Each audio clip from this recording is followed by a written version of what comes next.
Hi, Virgo. Stop. Whatever you were doing before this, whatever tab you had open, whatever thought you were in the middle of, it can wait. Because what I'm about to say is the kind of thing that doesn't come twice. Not in this form, not with this level of precision and the fact that you stopped, that something in you paused everything else and pulled you here is not random. You don't stumble into messages like this one. You get called to them, and you were called. Let me tell you what I'm sensing in the first layer. And I need you to stay with me because this moves fast. There is a shift.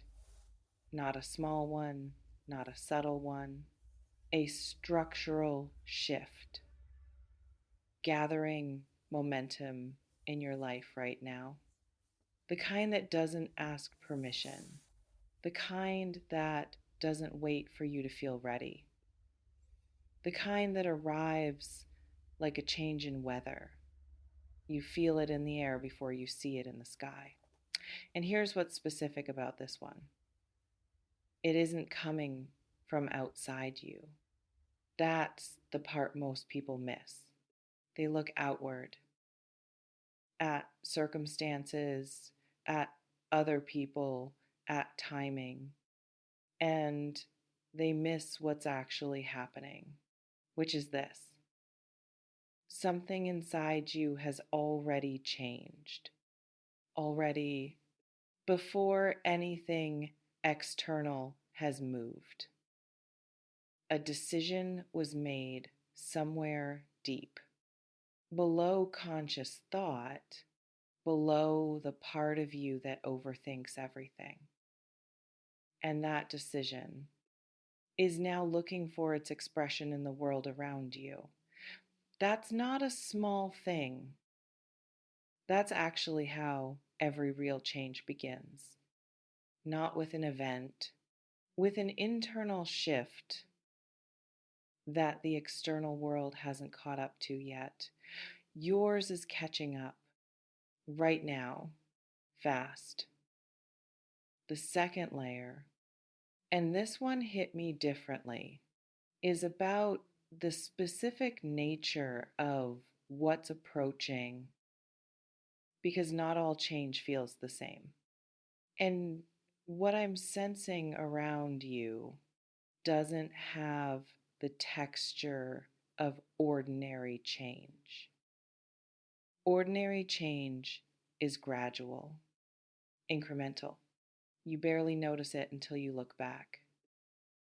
What's gathering around you right now has a different quality entirely.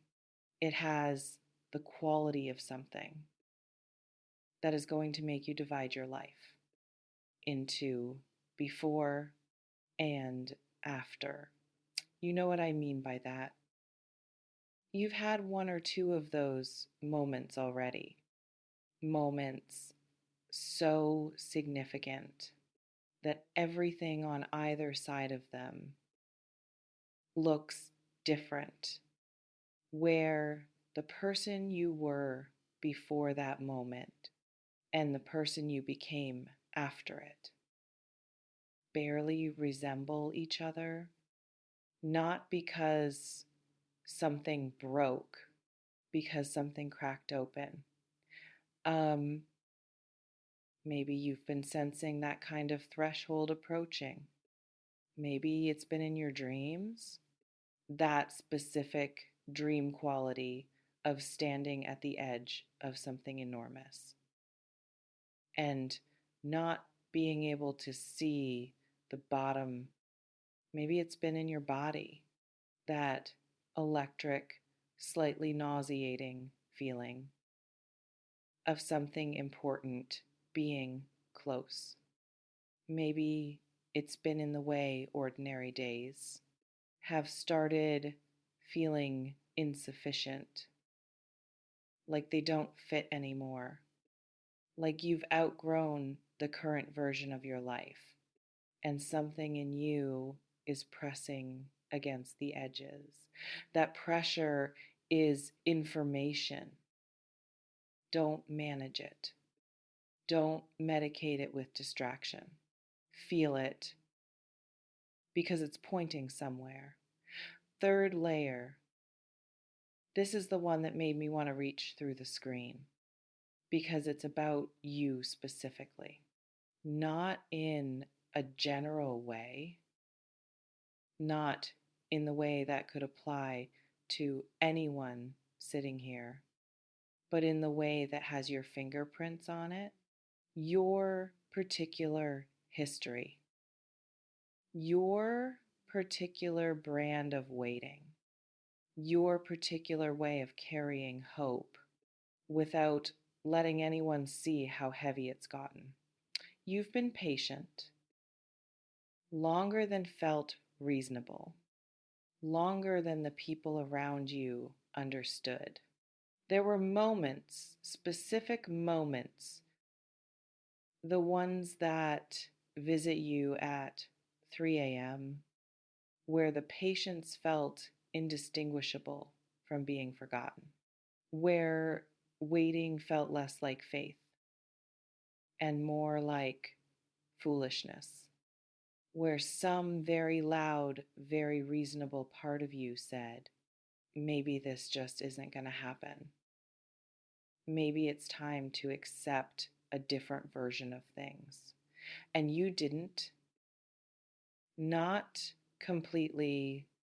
Some part of you, small, stubborn, quietly furious, refused to fully let go.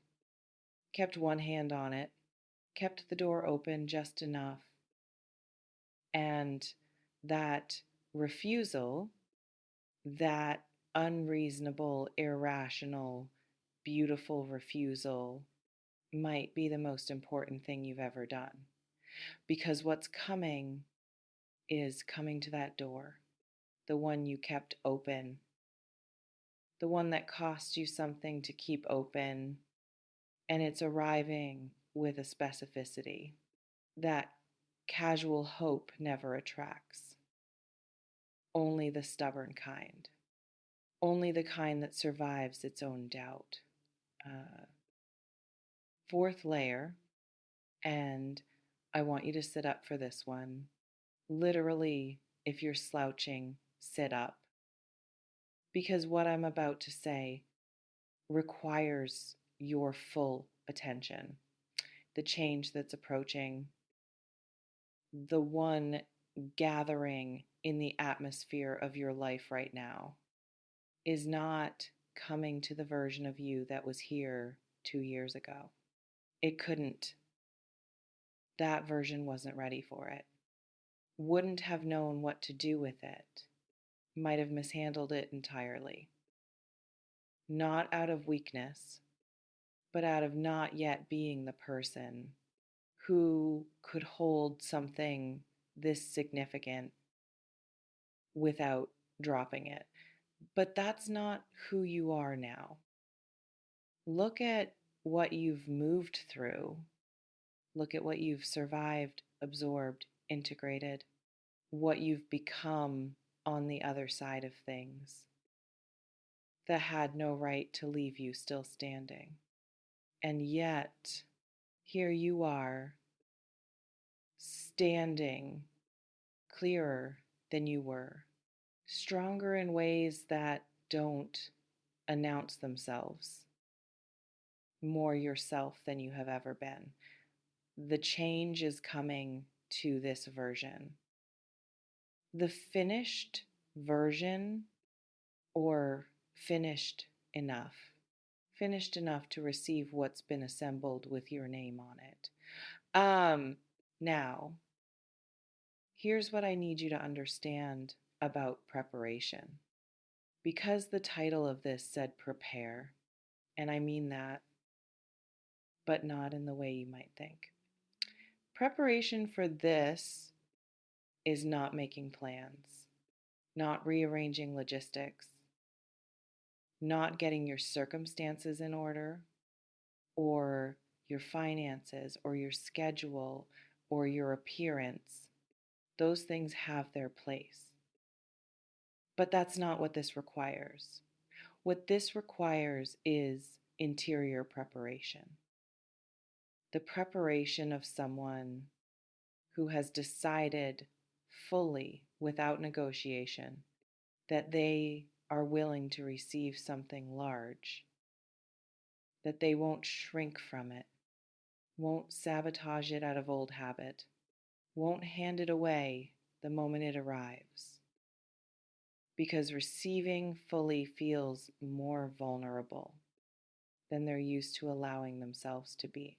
That's the preparation. The decision to stay open at the exact moment when everything in your history might tell you to close.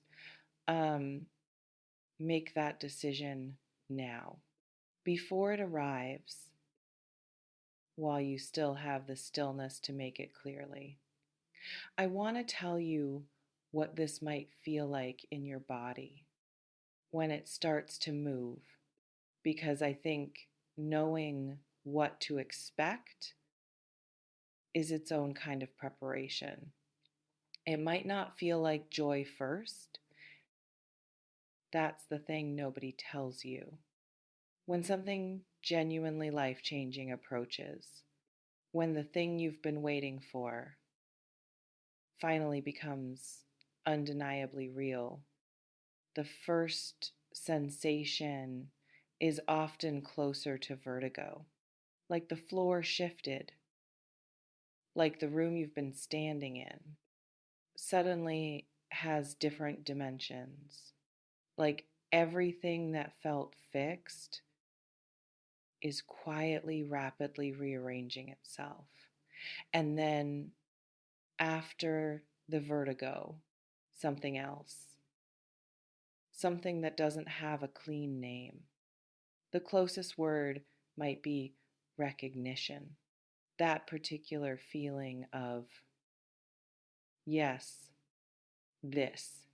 Finally, I knew this was real. I knew I wasn't crazy for holding on. I knew it was coming. Let that feeling come. All of it. The vertigo and the recognition and whatever comes after. Don't manage it into something smaller. Don't perform composure for an audience that isn't even there. Just feel it completely for once.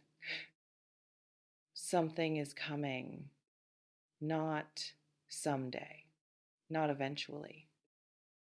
Now, in the particular now of these particular days that you will remember later as the before everything changed, before the version of your life you almost stopped believing in walked through the door you kept open. Prepare not by doing more, by becoming ready to receive more than you've allowed yourself to want. It's already moving toward you. Can you feel it? You already can. That's why you're here.